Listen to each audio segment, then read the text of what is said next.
حنیف صاحب، یہ پاکستان کی تاریخ میں پہلی دفعہ ہوا ہے 76 سالہ کہ ایک عورت وزیر اعلیٰ نامزد ہوئی ہے کسی صوبے کی.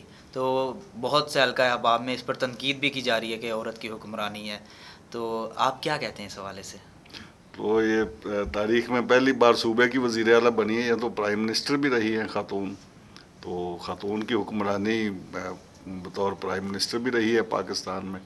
تو یہ تو میرے خیال میں تو یہ بہت اچھی بات ہے. پاکستان کا ایک بڑا سافٹ امیج جائے گا دنیا کے سامنے، اور ڈیموکریسی ہے، اور اس بات سے جینڈر ڈسکریمنیشن ختمہ ہوگا. اس بات کا کہ صنفی امتیاز ختم ہوگا اس پہ، کہ اس کا مطلب ہے کہ ہم وہ معاشرہ ہیں جو صرف اہلیت کی بنیاد پر فیصلے کرتے ہیں، اس میں جینڈر ڈسکریمنیشن نہیں ہے. تو اس میں کسی کو اعتراض نہیں ہونا چاہیے. لیکن یہ اعتراض کیوں ہوتا ہے بعض حلقہ احباب میں؟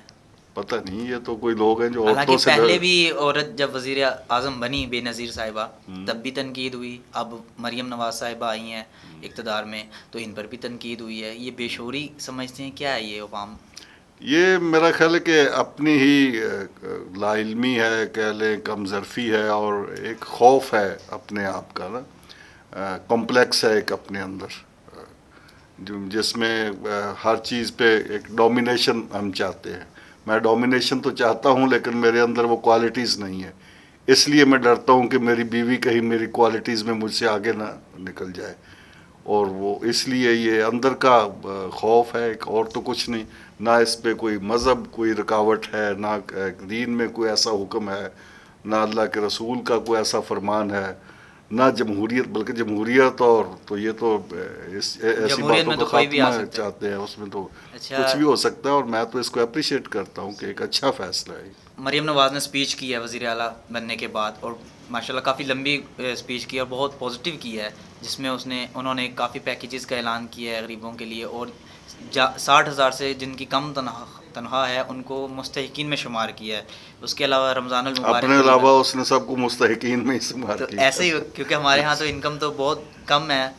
تو آپ سمجھتے ہیں کہ ڈیلیور بھی کر پائے گی مریم نواز؟ پہلی جو آپ نے فرمایا کہ انہوں نے بڑی لمبی سپیچ کیا، ظاہر ہے وہ ان کی بطور چیف ایگزیکٹو پہلی سپیچ تھی. اس میں انہوں نے اپنا پورا گورننس کا ایجنڈا رکھنا تھا اسمبلی کے سامنے، کہ وہ کن کن شعبوں کے لیے کیا کیا ویژن رکھتی ہیں، کیا سوچ رکھتی ہے.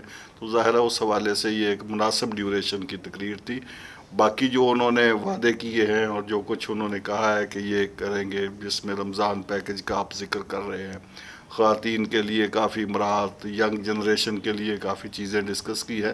تو یہ اچھی چیزیں ہیں، امید رکھنی چاہیے کہ ایسا وہ کریں گے. اور اگر نہ کریں گے تو نقصان عوام کا تو ہو ہی رہا ہے، جی، ان کا اپنا بھی نقصان ہے. یہ ان کو ڈیلیور کرنا پڑے گا، کیونکہ اب پرفارمنس دینے کے سوا باتوں کے ساتھ حکمرانی نہیں کر سکیں گے. آپ کیا سمجھتے ہیں کہ نون لیگ نے کافی عرصہ پنجاب میں وزارت حاصل کی ہے، تو کیا وہ اپنے وعدے پورے کرنے میں کامیاب ہوئی؟ آپ اس کا ایک تو یہ ہوتا ہے کہ آپ کمپیریٹیو جائزہ لے لیں. ہم ٹھیک ہے، ہم کہتے ہیں کہ نون لیگ کے وزیر اعلیٰ رہے ہیں شہباز شریف یہاں پہ، جی، یا صاحب نواز شریف رہے ہیں. اس کے بعد حمزہ بھی کو 2-3 ماہ رہے ہیں وزیر اعلیٰ، اور اب مریم آئی ہے. ان کے مقابل آپ دیکھ لیں کہ دوسرے کون رہے ہیں.